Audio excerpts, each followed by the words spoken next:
한국에서 가장 많이 사용되고 있는 공업용 미싱 중에 한 모델이죠. 선스타 KM235AS 모델. 전체적인 사용에 대한 설명을 드릴 건데요. 아주 기초적인 것부터 시작해서 조금 세부적인 내용까지 찍을 건데요.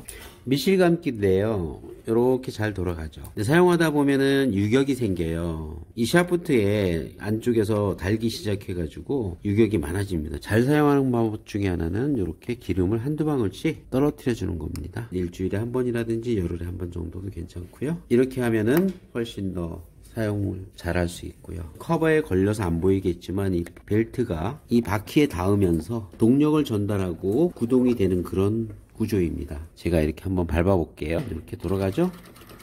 벨트 동력을 이용한 구조고요. 이렇게 뒤로 빠졌을 때는 여기 있는 이 고무가 브레이크 역할을 하는 겁니다. 그래서 돌지 않고 그대로 바로 쓸 수가 있어요. 이해도를 위해서 설명드리는 거고요. 힐을 잘 감는 방법 중에 하나가 제가 늘 강조했듯이 한 바퀴 더 돌려주는 겁니다. 360도 한 바퀴를 더 돌려서 당겨 오시면 탄탄하게 감을 수 있고요.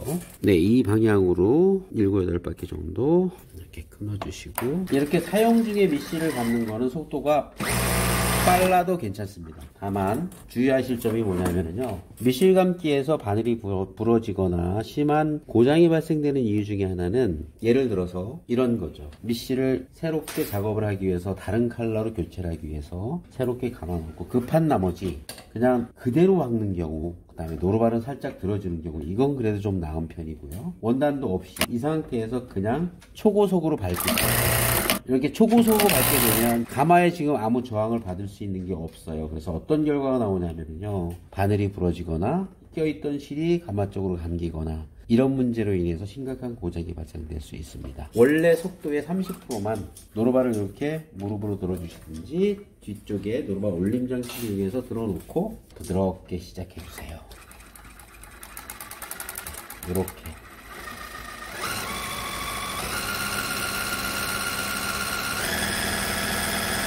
이게 미싱을 잘 쓰는 방법 중에 하나입니다. 자, 그 다음에 미싱 기름이 잘 올라오는지 여부를 확인해야 되겠죠. 여기 보면 유창이 있고요. 지금 기름은 충분히 있습니다. 기름이 쭉 올라오는 게 보이죠. 이렇게 기름이 올라와줘야 각 부분별 가마, 부분, 댐핑, 기어, 윤활유 역할을 해줘야 기계가 오래 사용할 수 있고 고장 발생 빈도가 훨씬 적어지는 이유이기도 하죠. 그래서 저는 개인적으로 강제 급유식 이렇게 임페라로 작동이 돼서, 여기가 임페라예요. 여기서 아주 강한 회전을 발생해서 위로 미싱 기름을 끌어올리고 그 일부는 가마 쪽으로 들어갑니다.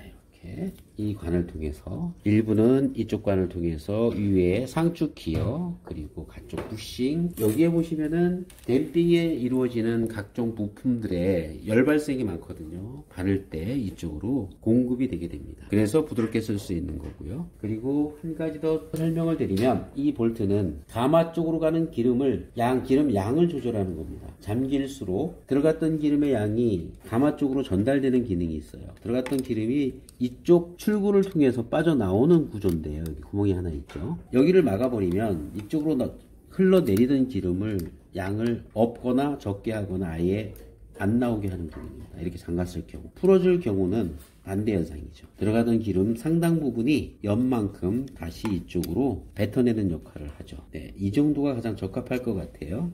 지금 프레임 표면하고 너트하고 보면 거의 일치한 수준이에요. 제가 드라이버로 측정을 했는데 일치하고 있습니다. 이 정도가 가장 적정한 수준이라고 보시면 되고요. 그리고 도매 솔레노이드입니다. 자동 도매했을 때 이 솔레노이드가 동작을 해서 자동으로 왔다 갔다 하는 역할을 하게끔 도와주는 역할을 하고요. 이 솔레노이드 역할은 사절 시 조시 탱크 사라를 들리게 하는, 사절할 때 보면 여기가 잠깐 순간적으로 들렸다가 놔지죠. 그 역할을 하는 솔레노이드고요.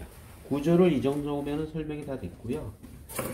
왼쪽에서 보시면 톱니, 도다이, 뭉치, 볼트, 고정 볼트입니다. 두 개의 볼트를 풀어주시고 드라이버를 여기에 끼우신 다음, 낀 거 보였죠? 위에서 아래로 보세요. 그래야 톱니가 이동하는 게 정확히 보입니다. 이렇게 올릴 수 있고요. 앞뒤 균형을 맞추는 역할을 하고요. 그리고 잡고 위에서 톱니 하부 부분을 이렇게 쳐주면은 다시 뒤로 걸어갈 수 있습니다.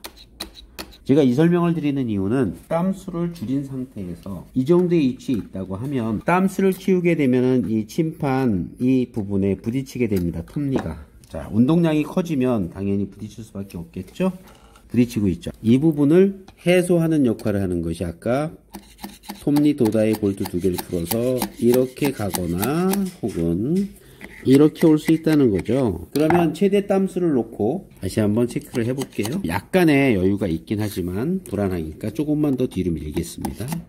이 톱니 운동량이 적절하게 침판의 끝부분과 여유가 있는 상태에서 움직이고 있죠. 이게 가장 이상적인 위치입니다. 땀수를 최대로 키웠을 때 이렇게 조정을 해 놓으시면 톱니가 침판하고 부딪혀서 나는 소리는 완벽하게 잡을 수 있습니다. 자, 그러면 앞뒤 균형은 이렇게 맞췄습니다. 그런데 좌우가 있죠? 화면상에 잘 보일지 모르지만 왼쪽 라인 부분이 여유가 더 많습니다. 오른쪽 부분은 좀 타이트하죠? 여기도 보시면 왼쪽 부분이 여유가 있고 오른쪽은 타이트합니다. 요거를 맞추는 방법은 톱니 고정 볼트 2개를 이용해서 풀어서 약간은 이동을 할 수가 있어요. 요렇게 혹은 요렇게. 다행히 균형이 잘 맞네요. 그런데 이렇게 하고도 균형이 안 맞을 때가 있을 수 있어요.